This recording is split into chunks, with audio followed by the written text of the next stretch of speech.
So as I started thinking about these, I remembered the narratives offered by Kawu Baraje, former National Secretary, I believe, of the APC. This is reported in Business Day of the 2nd of August, 2022. Baraje was speaking at the occasion of his 70th birthday. And he said, on record, that in the lead up to the 2015 election, they, as the APC, imported Fulanis from Sierra Leone, from Mali, from Senegal, from Niger, and from Chad. He was very specific. He did not mention any other ethnic nationality. He spoke specifically of the Fulani. He said they imported Fulanis from Sierra Leone, Mali, Senegal, Niger, and Chad. I'm not sure if we had influxes from Equatorial Guinea or if the ones in other parts were equally invited, but it was specific. And in 2015, a rabid Fulani redentist and a Muslim fanatic was elected president of Nigeria. Baraje was very, very clear in also saying that the people they invited, they also harmed. Let me repeat myself. Go to the Business Day newspaper of August 2, 2022. I am quoting Kawu Baraje. He was part of the foundation of the APC. He was the factional chairman of the breakaway PDP that was part of the foundation of the APC. There are recorded confessions on TikTok, on YouTube, almost every social media platform. You'll find Fulani people telling you. There's one particular one I watched myself where the guy was like, look, AK-47, that they don't use it to shepherd their cows, that these were given to them. He was specific in saying that. He's on record. A friend shared a story with me, and I think he also posted these on social media. Is she rather, a farmer. And she recounted how she was farming somewhere in Oyo State, somewhere around Afigio. I went to school in Fiditi, which incidentally is my mother's village, for those idiots who are saying my mother is Igbo or this. Anyways, in Afigio, if you know Fiditi and his axis, you know that that is on the road to Oyo, after it's between Oyo and Ibadan. So that's deep in the heartlands of Yoruba land. And this woman says that immediately after the harvest season, the Fulanis would come. These are Fulanis who have lived in the community for decades. They will come, graze their cattle. In grazing their cattle, the droppings from the cattle would help to fertilize the field, the hooves will break the soil, and it was a mutually beneficial relationship. And these Fulanis would help, and they would give them fura and wara, and people had a mutually beneficial relationship. And when the cows grazed on people's farm, there was also a key, easy way of fixing the problems. They would pay reparations.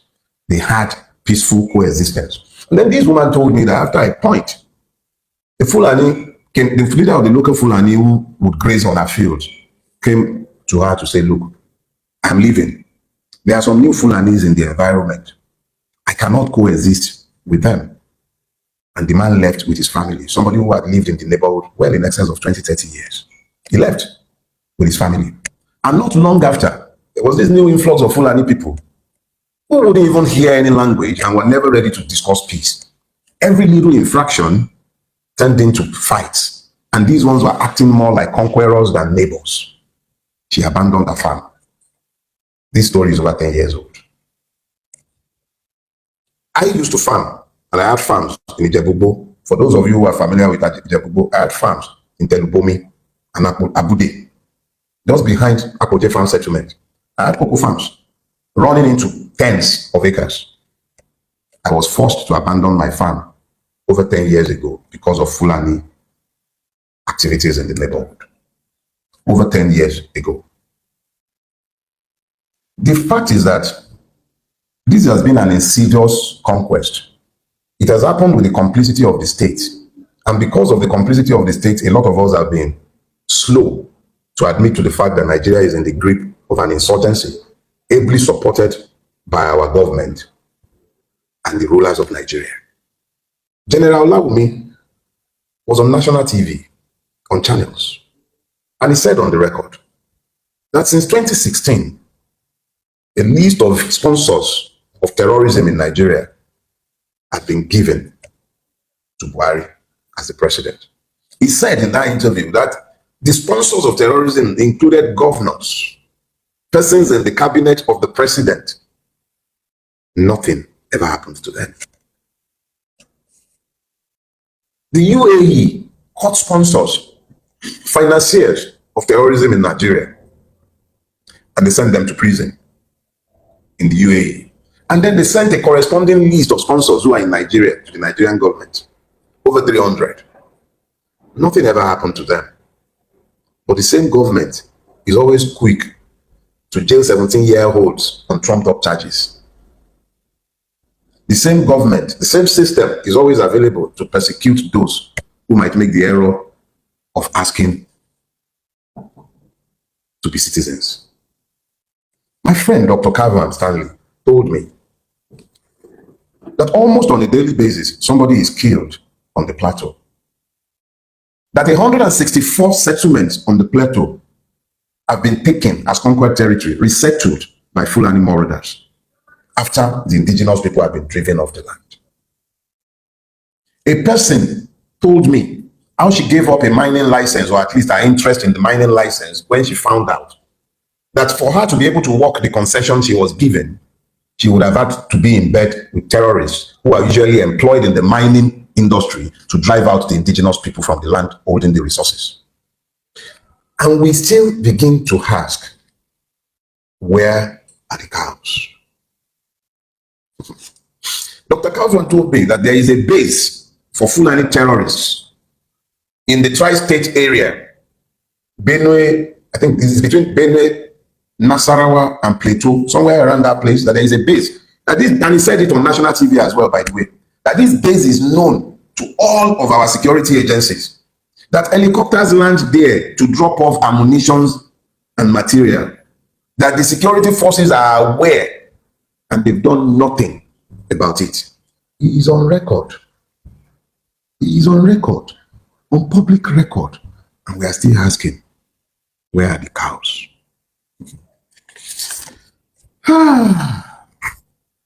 In this last week, I came across the interview given by the old soldier, Brigadier Kogun. Brigadier Kogun. He was on Edmond Obilo's show, and he was talking about his experience as the Amotekun Corps commander in Oyo State. General Togun spoke of the difficulties and challenges that were placed on his path by those who were determined to ensure that he did not succeed as a corps commander.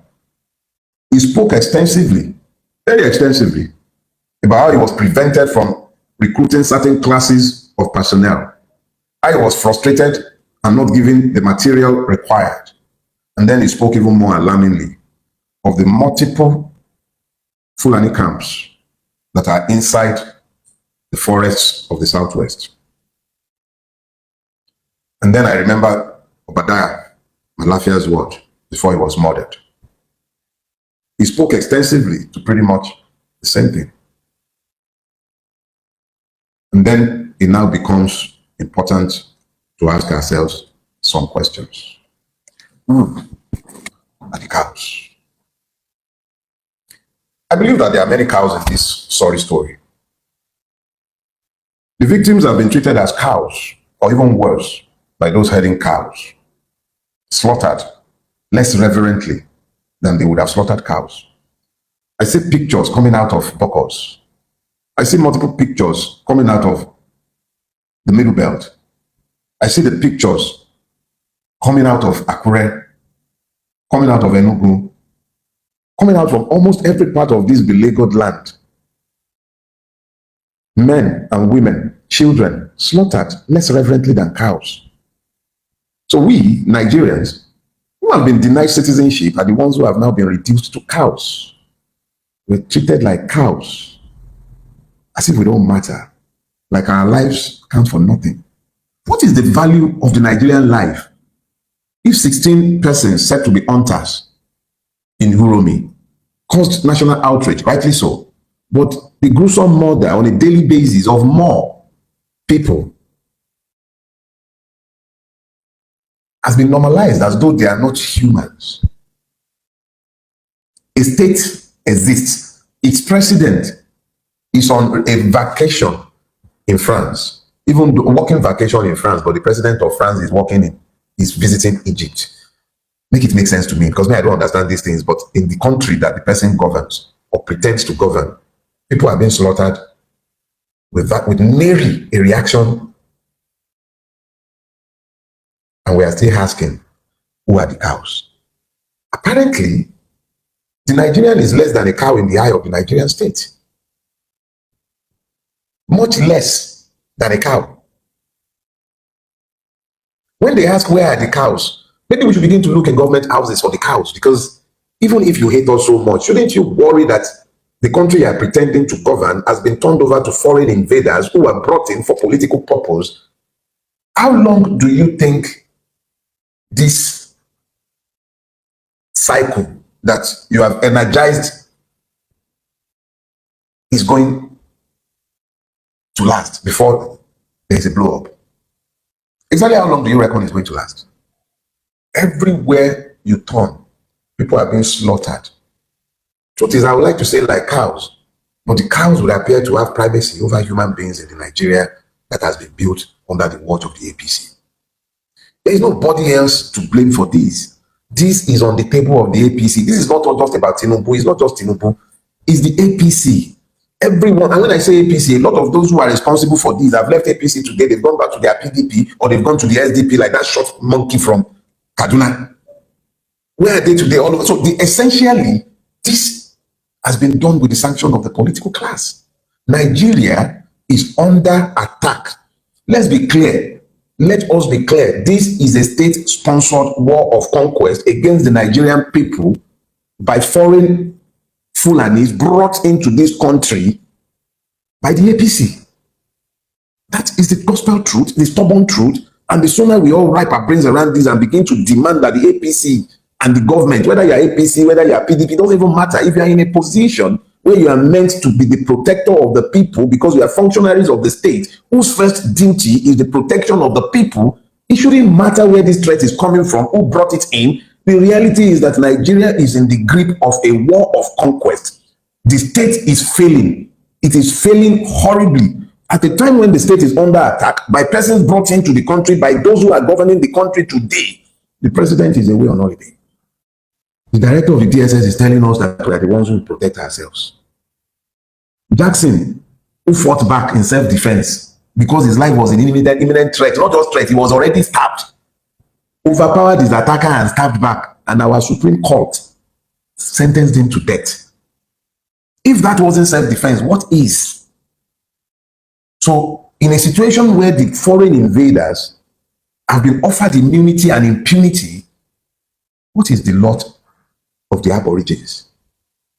Our forests are not they're not no man's land. Those are sacred forests. They belong to some people. They are lands belonging to people. When you brought foreign terrorists, people who had no land of their own, to come into our country, to come and take land, you become complicit in the multiple murders that have taken place in pursuit of their purpose. No wonder they were saying that we should ask our president what he agreed with them. Nigeria is under attack. There is no sugarcoating it. These are foreign Fulanis who are not aborigines to Nigeria, who sees Nigeria as their patrimony, and they have been brought into the country under the auspices of the APC and have been largely protected and supported by the same APC. Because how else do you explain where are the cows? Eventually, the cows were found because the killers of Antifunke just happened to be the Fulanis that the statement was meant to excuse. Where are the cows? The question should be, who are the cows? Who? Are we now cows, or are we being ruled by cows who fail to see what should be in their own enlightened selfish interest? I will live and I'll die. Some people will live and they'll die. All of us will live and someday we'll go, but what we have done will live beyond us. How can it be that those who have the sacred duty to protect the people are the ones who have become the enemies of the people, sponsoring all kind of terror against the people? And we are always asking, where are the cows? Let the government tell us if we have become as cows. or if they are the cows who are failing to see that they are failing in their duties. But when you're asking who the cows are or where the cows are, also ask yourself, where is your brain in this imagined scenario? Are you able to see what is obvious, or you are still denying the obvious because of your ethno-religious or partisan interest? The truth is the truth, regardless of who believes or do not believe it. But the truth does not cure the willfully ignorant. I hope I have spoken to people who still have the capacity to think on their own and to draw inferences, logical inferences from the truthful facts that are in front of them.